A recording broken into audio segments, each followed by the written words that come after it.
ready for the greatest gibberish you ever heard in your life? What's up, epic gamers? It's your boy Chris Cook, back again for part 2 of my Minecraft Let's Play, also known as Unsafe Podcast Release, a motorsports podcast that has no bearing on anyone whatsoever. With me, I have someone who actually takes this fucking thing seriously. It's motorsports journalist. Who do you write for? Nobody. I'm unemployed. Please give me money. I'll write anything you want. I have no morals. Give me your fucking money. Okay. I need V-Bucks. I need V-Bucks, okay? V-Bucks. I need them now. Oh, gosh. Writing for Nobody.com, an incredible motorsports website, it's Danny Brennan! Hi, everybody. Chris made a bad mistake bringing me on. Like, he heard me ruin Motorsport 101, and he's like, yeah, this guy is dependable, trustable, you know? Yep. More trustable than I. I'm just here to let you ramble along. Oh, Jesus. So, our first plan was to talk about some races that had happened and I'd missed. But some juicy news has come up, and we'll get to that later. But first, before any of that, as we do, as is going to be a regular segment in this podcast, I've given my guest 4 questions, and he hasn't shown me the answers. He's written it down. Good job. And we're ready to listen to what your answers are. So, are you ready for this? I am. Good. Because I'm not. What is your favourite motorsports-related word or phrase? Now, this is actually a hard one, but I had to go NASCAR, had to go stateside for the most NASCAR phrase possible, and that has to be "One lap to go," presented by Credit One Bank. Credit One Bank, yay! Yay! I love that so much. It's so good. It's just like if anything shows the hallmarks of NASCAR in the 21st century, then it's that. Capitalism, woo. Capital One Bank. Okay, since that's your favourite, what is your least favourite motorsports-related word and or phrase? Oh, this phrase infuriates me so much because every fucking cunt uses it, right? And I have an idea of what this might be. Go on. You're probably wrong. And it's probably mostly a David Croft thing. I hate the way David Croft says it, but you know, every cunt that commentates over like a league race says it too. Like, no, just go away. Come up with something entertaining. Have you heard Murray Walker? Okay, anyway. And it's lights out and away we go.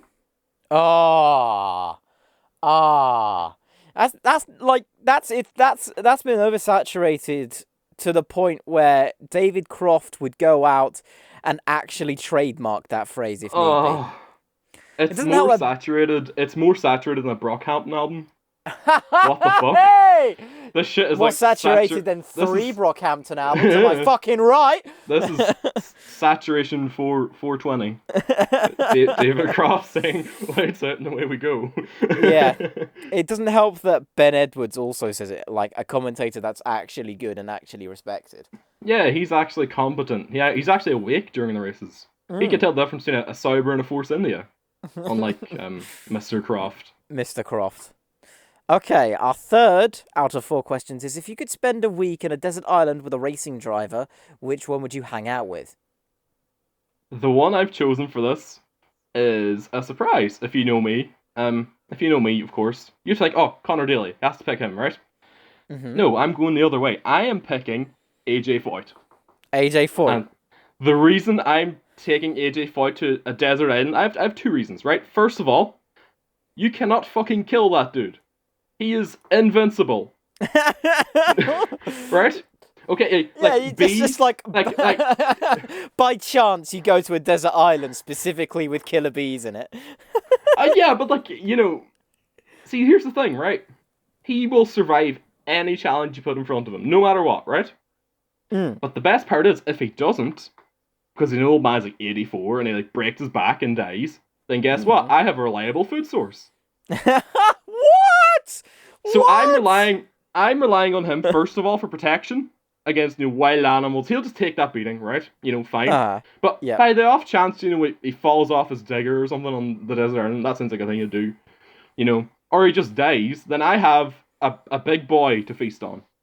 I have enough food to get me through the week, and I have my revenge for dumping Connor Daly. Oh my god. Oh my god. It's only episode 2 and it's already brilliant.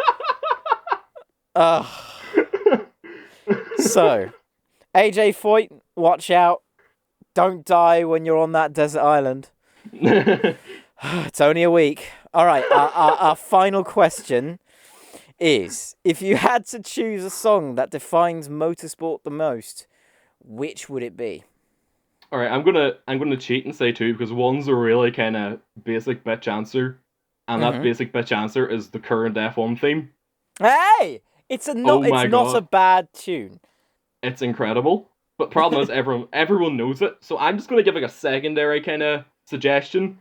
It's the song "Strange Justice" off the Senna movie soundtrack.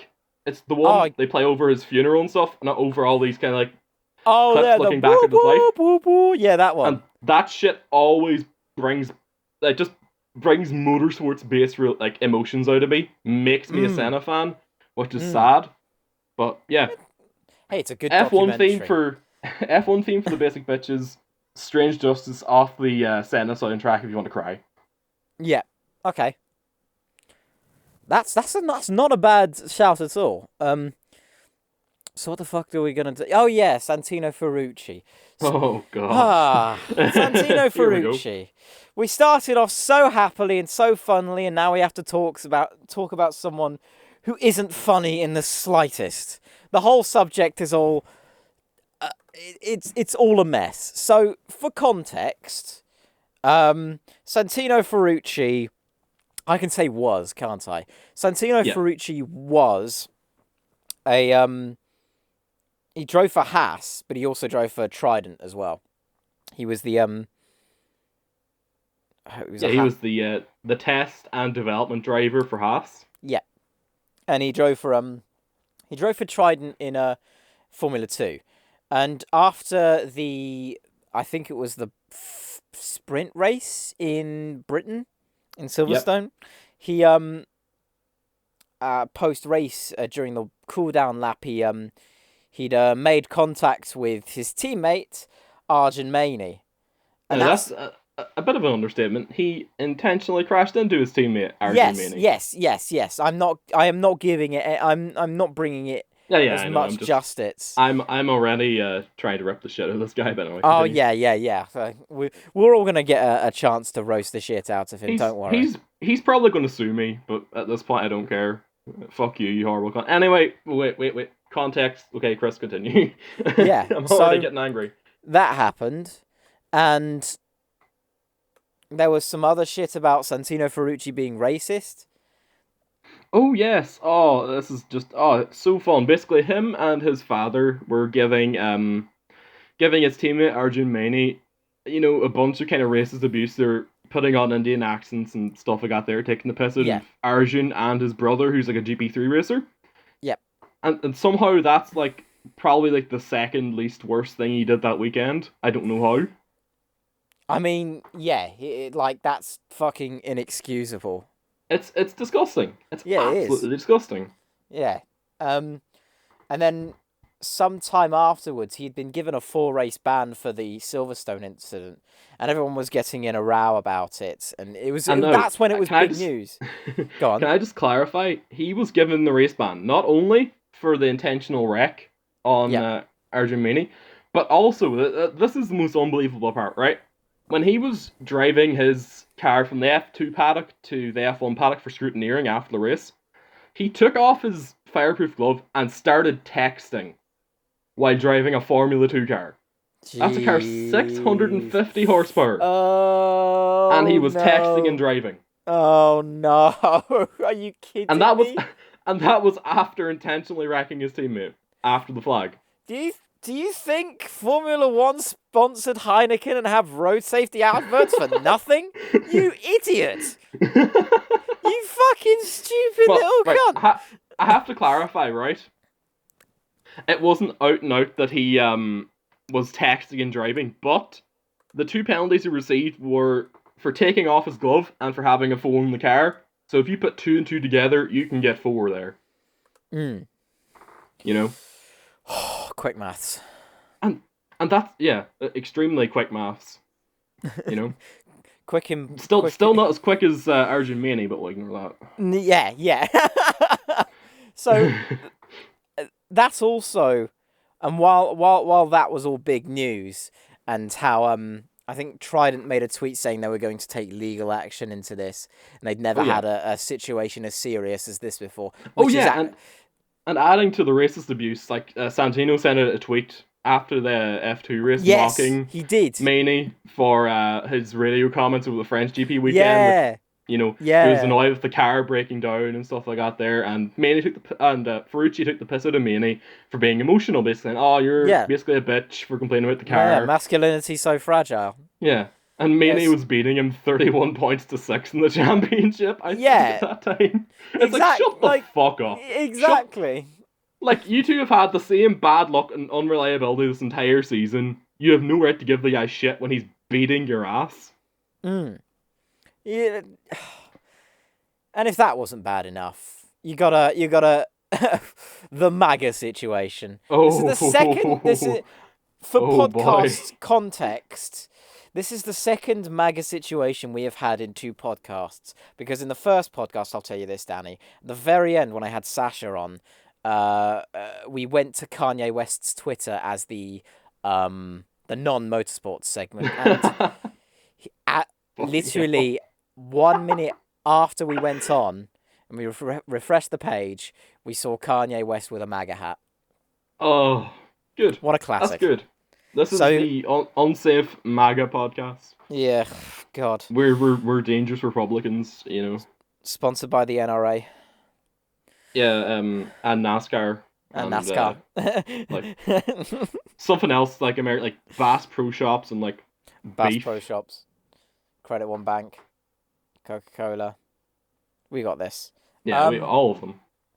So yeah, keeping to the tradition of having one MAGA situation in the podcast at any given point for no reason whatsoever, Santino Ferrucci wanted to have a slogan, Donald Trump's slogan, on the car for Silverstone.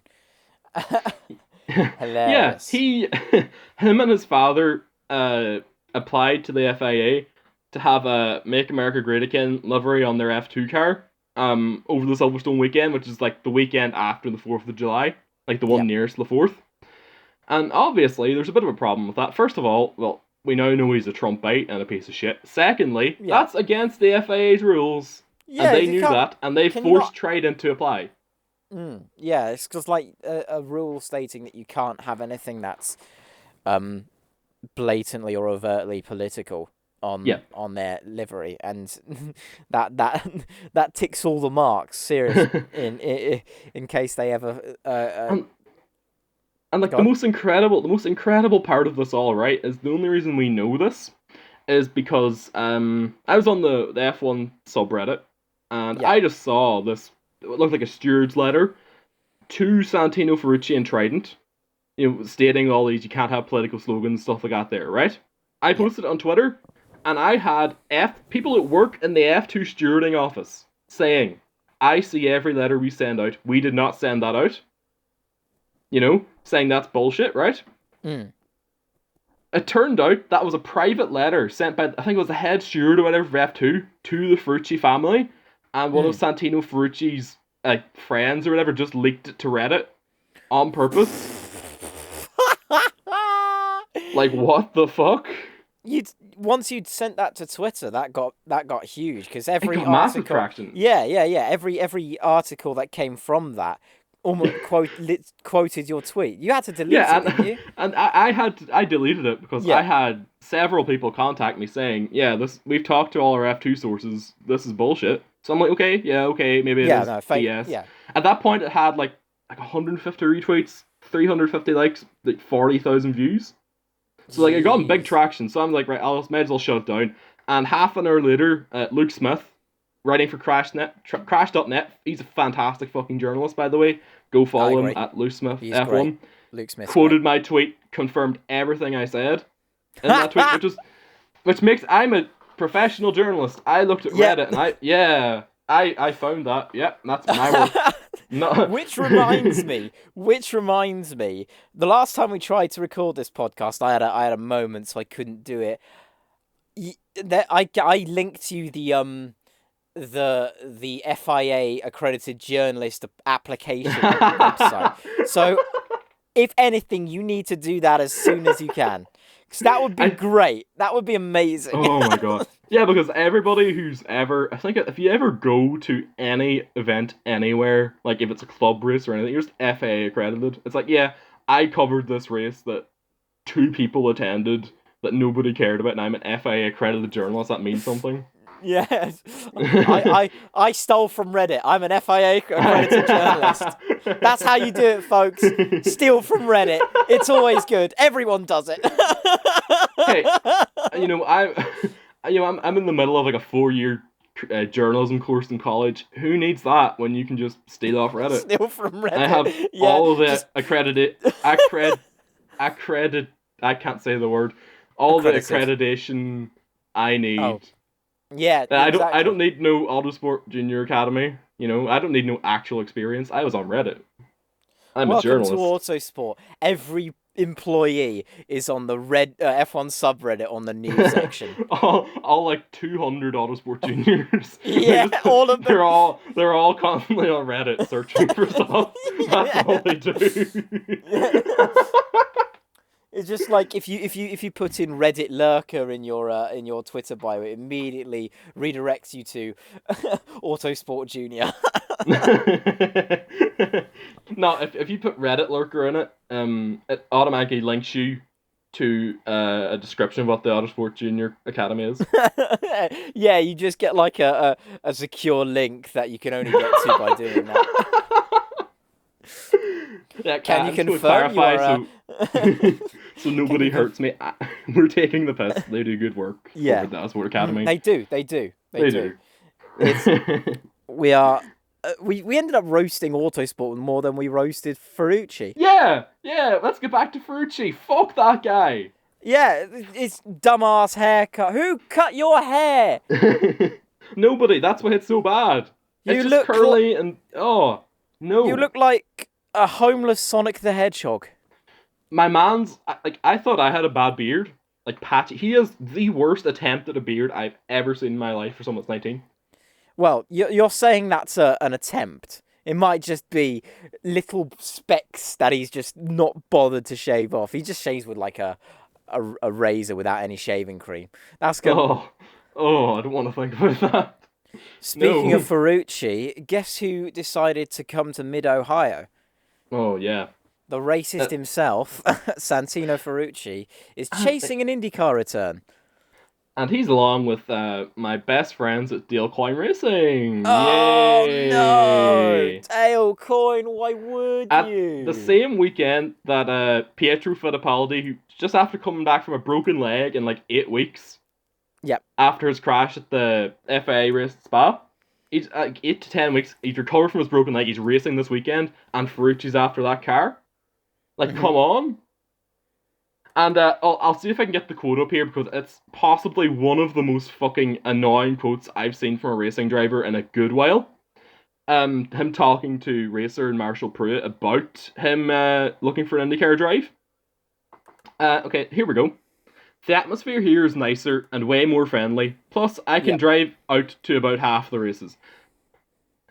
So, but what he said there is, everyone in IndyCar, they're nice to me. In F2, they were horrible. Ignore the fact I was a racist. Ignore the fact me and my father were cunts to everybody. Ignore the fact I intentionally wrecked somebody. Ignore the fact I was texting and driving while driving a Formula 2 car. Just ignore all that. No, the people, they're nice to me. They're all very nice to me. They're all welcoming.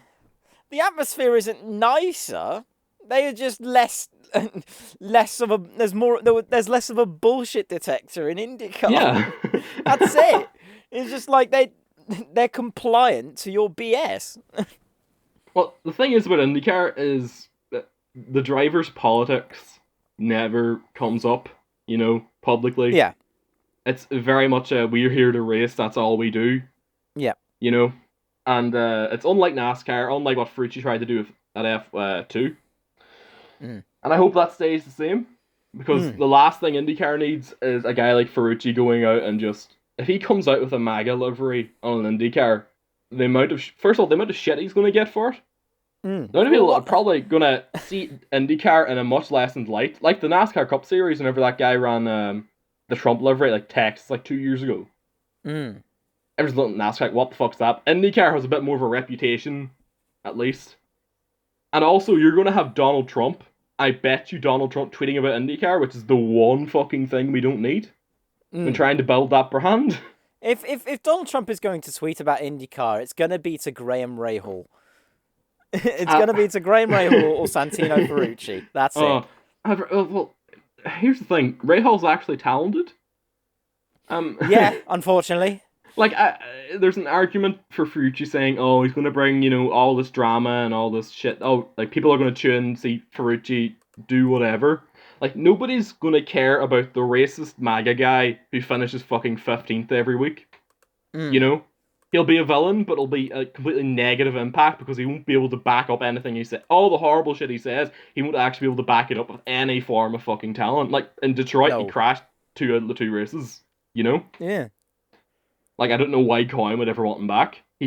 Like, Dale Coyne, the guy who has the least money on the IndyCar grid, is like, yeah, we want a guy to keep crashing our cars. That's a good idea. Yeah, good idea. Exactly. Fuck me. But yet again, Dale Coyne was the reason that Ferrucci met Mike Pence at May a few months ago when they were signing the Detroit deal for him. So yeah. Yep. Fuck me. Dear. Such a mess. Well, I hope this saga of Ferrucci's BS doesn't last any longer than this. Yeah, hopefully he doesn't find that IndyCar drive. Hopefully the team owners have enough sense, and the problem is Ferrucci has money behind him, and a lot of money behind him because his father's rich as fuck.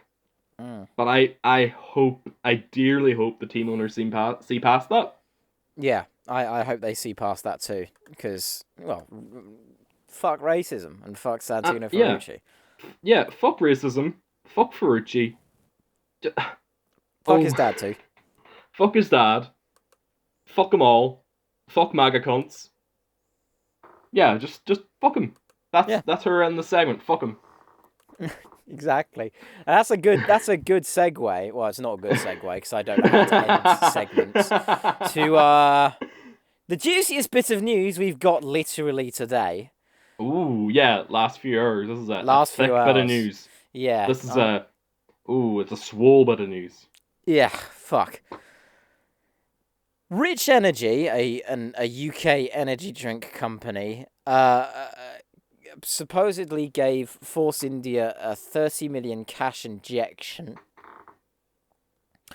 But as far as I understand, please correct me, the court still put Force India, the best backmarker team in F1, into administration. No, to explain this fully, Force India have been in massive financial trouble for a good bit now because Vijay Mallya, their owner, was up in court in India, I think, for like corruption charges or whatever. Yep. So I think his accounts were frozen or whatever, so they had basically no funding outside like their sponsorship. And what's happened today, first of all, was that this energy drinks company, Rich Energy, claimed that they had reached agreement with Force India for a £30 million bailout, essentially, to stop them going into administration. Yeah. But they claimed that both Sergio Perez and Mercedes stopped that cash injection, so it could go to court. So they could go into administration, so they could get their money back. Sergio Perez was actually the main... This is insane. He drives for the fucking team, and he's put them in administration. He is the main guy behind this entire thing. He's the one that his company or whatever filed the court application to put them into administration because he's owed $4 million by Force India. $4 million? Oh my god.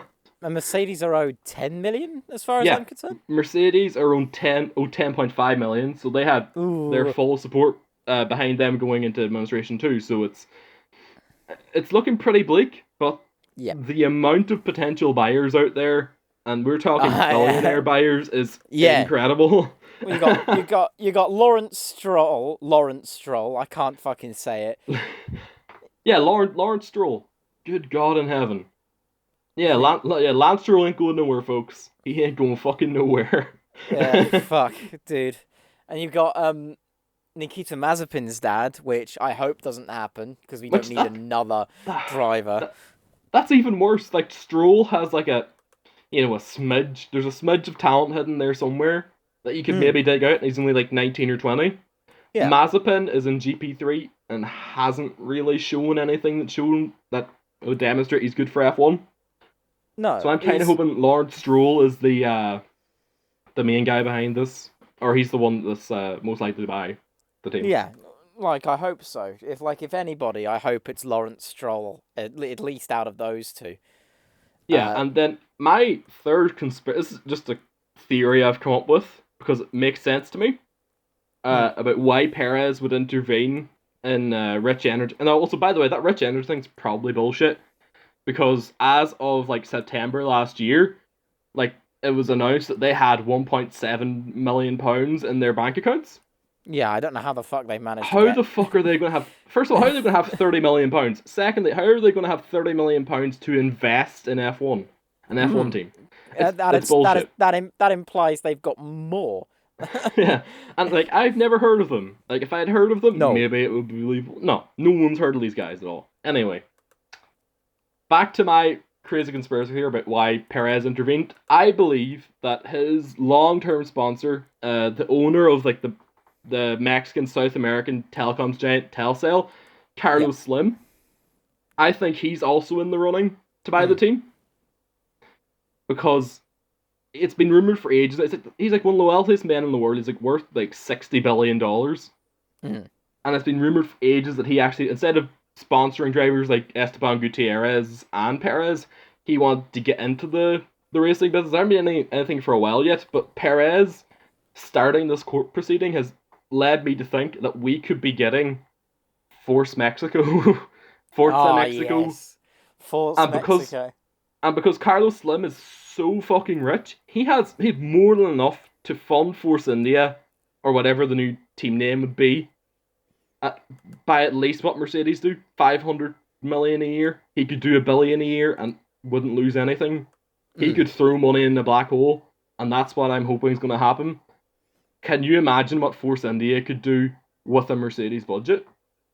I know. Because they're doing incredibly well without that. Anyway. Yeah. Like, they're tied for like 6th in the Constructors? And they did 5th and 4th.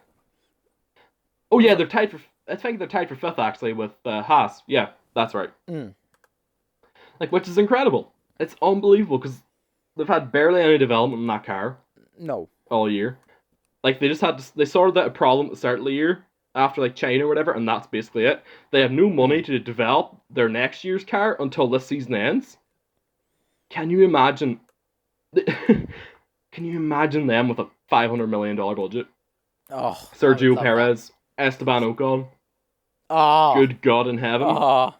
This is just fantasy stuff. It's probably gonna be Lawrence Stroll, and we're gonna get Lance Stroll and fucking God knows who else in the second car. Lance Stroll again. Yeah, and that team's gonna be dead in 10 years. You know. So we can dream. We can hope. We can speculate. Carlos Slim comes in. You heard it here first. Unsafe podcast release. Yeah, the Slim boy. Yeah. sliding in the team's DMs. Oh gosh. I don't know what the fuck to add on to this because it is still developing news. Yeah, it's still going on. Like there's more and more stuff coming out every hour and stuff. So by the time it's released, everyone's probably already went down the shitter anyway. So, yay! If anything, if any other news comes up, I'll add it in at the end of the podcast, just like a little monologue from me. But if not, you won't hear anything. Yay! Silence. I always love silence. Yeah, that's essentially it. Unless you want to talk about non-motorsports related things. Oh! I have one more incredibly important a very important piece of news I have to share. Go Something on. very deep to my heart and yours, I believe. Going Probably. back to we didn't talk about the race, but I'm just going to mention this one thing in isolation. Mm-hmm. A certain driver at the Toronto Indy Grand Prix and this weekend at the Mid Ohio no. Grand Prix Yeah. was declared in by Harding Racing. That driver is Connor Daly. He's in again He's for in 2 again. races with 2 whole races. the worst team in the IndyCar grid. But he's in, and he got their best result of the season at Toronto. He got 13th. Connor How's that the best Daly team? gets Connor a certificate for taking 13th. part. 13th is good. Yay! You Right, play. yeah, that's going to be in the Play the background. music, Don't play you the worry. music. Don't Yeah. you worry. That's going to be right in the background. Don't you worry. Yep. Yeah, I just needed to mention that, to be honest. I'm No, still I can overjoyed. I can totally understand that. Don't worry, I'll be bleeping that entire thing out. But it'll be okay. Shit. That's essentially it, unless you want to fucking go on about Connor Daly anymore. No, I'll just add my own shit. You know. Yeah, go for it. Promote your stuff. Yeah, follow me on Twitter. It's at DannyBredden72. I have nothing else to promote. Just follow me on Twitter. I'm nearly at 600 followers.